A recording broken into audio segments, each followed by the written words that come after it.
নমস্কাৰ বন্ধুসকল, আপোনালোক সকলোকে ডি বৰ্মন ইউটিউব চেনেললৈ স্বাগতম জনাইছো। আজি মই আপোনালোকক এটা ধুনীয়া কাহিনী কম, যিটো কাহিনী শুনি আপোনালোকে বৰ ভাল পাব। এবাৰ কি হ'ল জাননে? গৌতম বুদ্ধই 4জন শিষ্যৰ সৈতে হাবিৰ মাজেৰে গৈ আছিল। আৰু এনেদৰে গৈ থাকোঁতে তেওঁ প্ৰকৃতিৰ বিষয়ে বিভিন্ন কথা শিকাইছিল।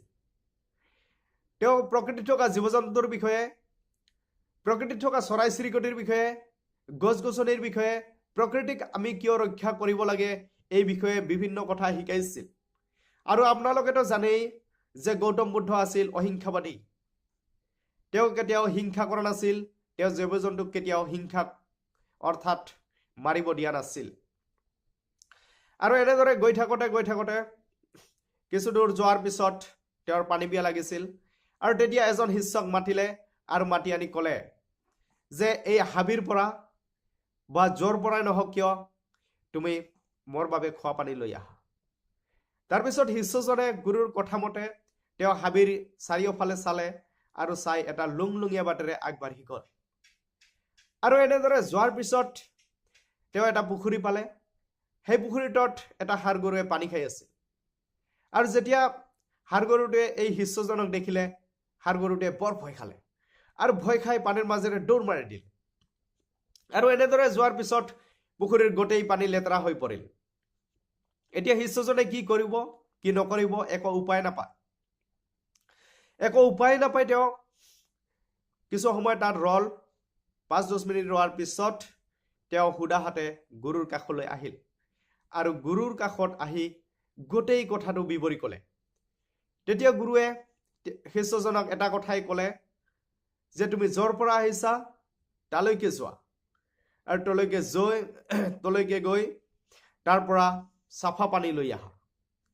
যেতিয়ালৈকে পানী চাফা নহয় তেতিয়ালৈকে তুমি তাত ৰৈ থাকিবা।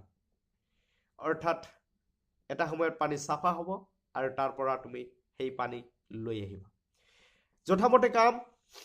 তাৰপিছত শিষ্যজনে আকৌ গ'ল আৰু এনেদৰে যোৱাৰ পিছত 1-1.5 ঘণ্টামান পিছত পুখুৰীটোৰ পানী সেই আগৰ দৰে ফটফটীয়া হৈ পৰিল। তাৰপিছত তেওঁ তাৰ পৰা চাফা পানী লৈ আহিল আৰু আনি গুৰুক দিলে। গুৰুৱেও হেঁপাহ পলুৱাই পানী খালে আৰু তাৰপিছত শিষ্যসকলক উদ্দেশ্যি ক'লে যে তোমালোকে ইয়াৰ পৰা কি শিকিলা? ইয়াৰ পৰা কিবা শিকিলানে? তাৰপিছত শিষ্যসকলে একো কোৱা নাছিল। তাৰপিছত গুৰুৱে হাঁহি মাৰিলে আৰু ক'লে, চোৱা, মই তোমালোকক এটা কথা কৈ আছো যে আমাৰ মনটোও পানীৰ দৰে। পানী যেনেকৈ কিবা এটা পৰিলে লেতেৰা হৈ যায়, ঠিক তেনেদৰে কৈছে আমাৰ মনটোতো কেতিয়াবা কিবা বেয়া কথা ক'লে, বেয়া খবৰ শুনিলে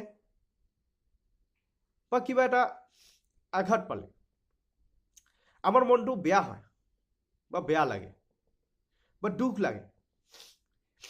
আৰু তেতিয়া আমি হতাশাত ভুগো বা নিৰাশাত ভুগো নাইবা দুখত থাকো। কিন্তু এই দুখ চিৰস্থায়ী নহয়। আপোনালোকে ধৈৰ্য নেহেৰুৱাব। আপোনালোকে কিছু সময় দিয়ক আৰু যদি কিছু সময় দিয়ে তেনেহ'লে এটা সময়ত সকলোবোৰ ঠিক হৈ যাব। বন্ধুসকল, যিমানেই ডাঙৰ বিপদ নাহক কিয়, যিমানেই ডাঙৰ ঘটনা নহওক কিয়, আপোনালোকে ধৈৰ্য নেহেৰুৱাব। ধৈৰ্য সহকাৰে কাম কৰক। আপোনালোকে কিছু সময় দিয়ক, মনটোক কিছু সময় দিয়ক। সময়ত সকলো ঠিক হৈ যাব। আৰু এনেদৰে যদি কৰি থাকে তেনেহ'লে আপোনালোকৰ জীৱনত কেতিয়াও দুখ নাহিব। দুখ আপোনাক দেখি পলাই যাব। মই এইটো কথা ডাঠি ক'ব পাৰোঁ যে আপোনালোকে কেতিয়াও নিৰাশাত ভুগিবলগীয়া নহয় বা বেয়া কথা চিন্তা কৰিবলগীয়া নহয়। আপোনালোকে কিছু সময় দিয়ক। জীৱনত দুখ আহিবই। যদি দুখ নাহে সুখৰ মূল্যই বা ক'ত থাকিব? হে বন্ধুসকল, ধৈৰ্য নেহেৰুৱাব, ধৈৰ্য সহকাৰে কাম কৰক। আৰু যেতিয়া মনটো বেয়া লাগে তেতিয়া কিছু সময় দিয়ক। সময়ত সকলো ঠিক হৈ যাব। ধন্যবাদ বন্ধুসকল। আপোনালোকে যদি মোৰ চেনেলটো এতিয়াও ছাবস্ক্ৰাইব কৰা নাই তেনেহ'লে ছাবস্ক্ৰাইব কৰক, লাইক কৰক, কমেণ্ট কৰক।